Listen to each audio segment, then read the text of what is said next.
Yeah. I'm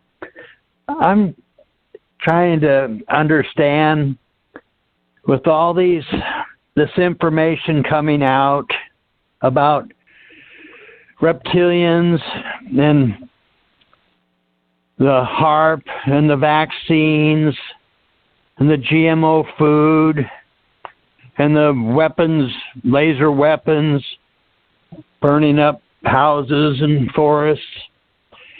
It seems like it's a bear that's trying to kill me and everyone else. Do I have the right to kill the bear to get rid of it so that it doesn't do these things?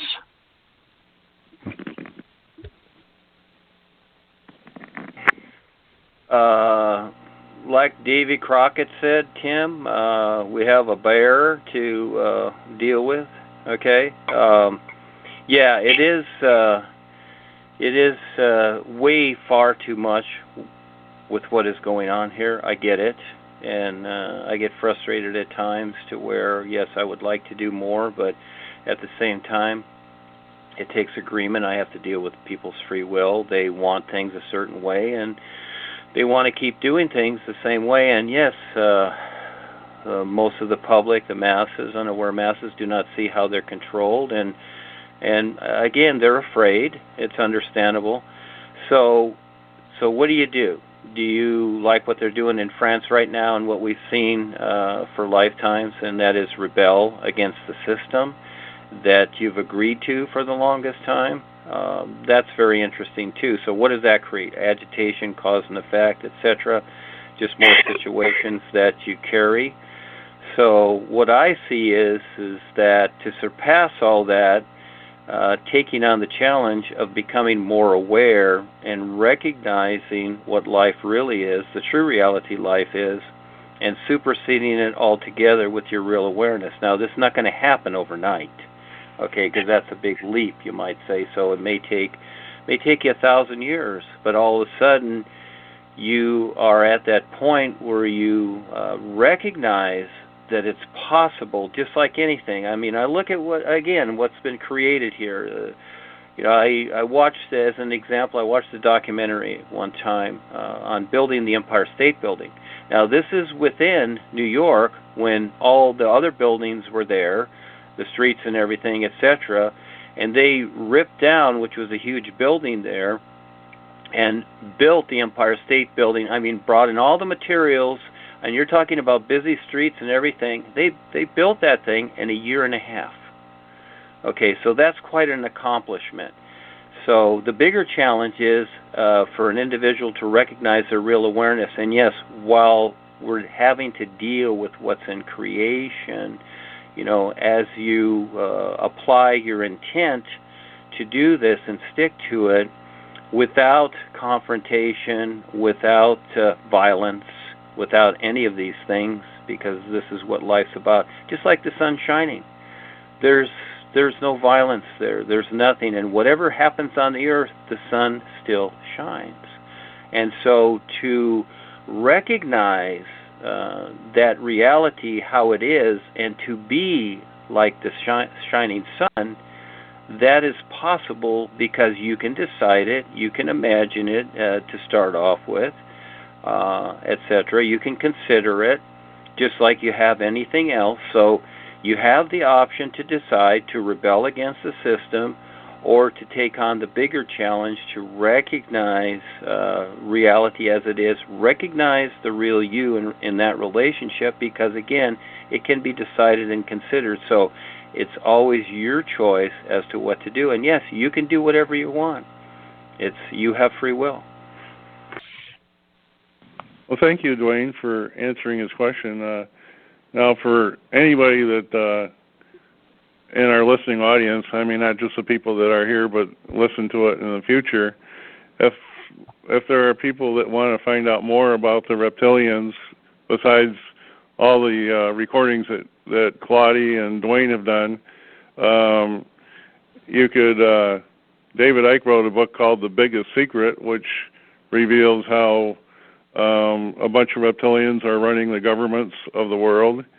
And also, if you want to do some ancient research, Zecharia Sitchin, he's passed on now, but he translated a lot of the records out of the clay tablets in the Middle East that actually document the arrival of Enki and Enlil and the Orions coming to this planet and setting up a system of slavery and using humans for food, and they actually document the Elohim, which is the God of the Hebrews, that Moses met. They actually set up contracts when Moses went up on Mount Sinai, which is in Saudi Arabia, not in the Sinai Peninsula like they say it is, but it's over in Saudi Arabia. Actually, the Mountain of Laws is how the Saudis name the mountain. It's very well documented how the Elohim, which is a plural group of reptilians, actually met with the leaders of Israel, and they actually had a big meeting up on the mountainside where 72 elders of the tribes of Israel actually met with the Elohim, the reptilian gods, and set up a system of animal sacrifices that Sandy was talking about before, where the people were given a reprieve from them being eaten by setting up a system of animal sacrifices. The reptilians made a pact with the Israelites that they would eat their sacrificed food rather than eating them. So it's very well documented. And there's a gentleman who is a prodigy student of Zecharia Sitchin. His name is Eric Polterak. He has a bunch of videos on YouTube that you could watch. I've tried on numerous occasions to get a hold of him, but I tried at his Facebook account, but he has never responded. But he has some wonderful YouTube videos where he gives talks like at the airport, at the Hilton in Los Angeles, and in front of a big crowd where he explains things. And one of the things that he explains, it's like a 7-minute video, he explains where in the translating of the tablets that the Elohim, the reptilians, were actually what became the gods today. They called themselves gods, and they set themselves up as gods, just as Duane was saying. So, with that all said, is there anything that anybody else would like to add before we close for today? It's been a wonderful time, and we thank Claudia and Duane and Val and everybody for their input. It's been very, very educational for all of us. So, any last comments that anybody would like to make? Bob, yes, I'd like to say something about that. In other words, yes, there's a lot of information out there, and we're not really focused on the reptilians in that. Actually, we're more focused on the children and how wonderful they are, and a real education, the homeschooling in the university, etc., and the projects that we have for everyone. And that's just part of the history and what's simply taking place. We're letting people know. Also, as most people may not be aware, and that is that as they're gaining all this information from David Icke and others, etc., it's very, very interesting, but at the same time, they really have no protection. In other words, as they're reading the information and considering it, all of a sudden, also the reptilians know this. And so they want as many people on their side as they can, so in a way, people are left kind of out in the open, and they start to become more tap-lined, etc., and more controlled. And this is where the new you and the real guides come in to offset the tap-lining. And anybody can see their tap lines are in their backs, but for the most part, you don't see them in your dreams and how they do this. So even though people are getting the information, it's almost kind of like a setup because there's no resolve to it. In other words, David Icke and all these people out there, David Wilcox and so many other, are giving the information, but they're not letting people know about the tap lining and the influences, etc., in creation. But we're letting people know, and the real guides start to protect the individual on the real side in their dreams and whatever, so they aren't tapline, because all the cancers and diseases, for the most part, come from the astral body, affect the physical body, because people are tapline. And this is very well verified by those who have experiences, especially in the corporation.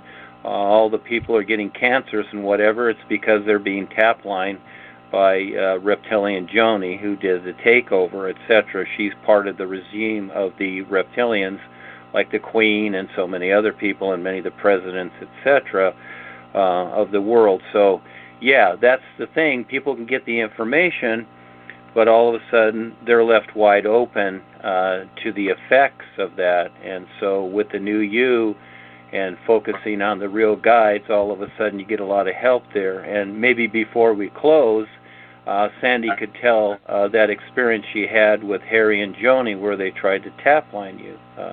Sandy? Yes, sure, I'd be glad to. I had this dream at night, saying "New you" before I went to sleep, and this dream occurred, and all of a sudden I'm in front of Harry, and Joni is situated up in the air behind him. He was definitely doing her direction to him. There was this big fat tap line, and he put it on my upper arm before I could even react, and all of a sudden it was there, and I looked in his face and I said, "Get that thing off of me. Get it off." He didn't acknowledge. I mean, I was right in his face. He didn't acknowledge anything I said. All he appeared to do was to look back at Joni like he was the puppet and she was, handling the strings. And finally, they left, and I was stuck with this big, fat tap line on my upper arm, and I started singing the New You while I was holding the tap line, and boom, off it went. So that was my dream experience, and the two of them just disappeared. Well, the first night I did the New You. Yeah, the first time Bob had said that, the first time he did the New You, all of his tap lines were removed in the dream vision. So that was my experience with that. They're real. They're definitely real. Just like in the movie The Matrix. Just like the movie The Matrix. If you haven't watched it, watch it. It'll show you a lot. This is Kelsey Brown. You can contact me on Facebook to join some weekly Skype calls with Duane the Great Writer and some other Skype calls that we have during the week. If you're singing New You and having real experiences and reading the new books by Duane the Great Writer, you can also go to my YouTube channel, Kelsey Lynn Brown. We have excerpts of the Skype calls that are uploaded there so you can learn a little more and hear real experiences of others, and some of our Facebook Lives as well. And the Real Wake Up Now that Bob referenced here is also on Kelsey Lynn Brown YouTube channel and SoundCloud. It's a 7-part series with Duane the Great Writer. It goes over the gods of man and creation, agreement, universal positioning, and many other subjects that are a benefit for people to learn as references to become more aware. And we have every day uploaded or updated on wonderfulworldwideeducators.com/NU articles. We have writings from Duane that are there almost every day that you can check out as well. They're in a blog-type format. Thank you. So with that, we'd like to thank everyone, Duane the Great Writer and Kelsey Lynn Brown and Dean Val and Claudie for contributing to our program today. And for now, we will be on the air next Tuesday. Pacific time would be 10 our time. Central time zone is noon, and the East Coast is 1. And Europe, I'm not sure of right now, or Africa. But I think there's a world time zone on the web if you want to look at it and find out when it's going to air in your area. So with that, we both want to thank you so much. It's been a real pleasure, and we will see you next week. Bob? All right. Thank you very much, Duane, for taking the time to step in and share everything you have. It's just been absolutely wonderful, and I hope more people here are able to listen to this show down the road. They can go on our website, the Bob Sandy Show website, and they can do a Google search to find it.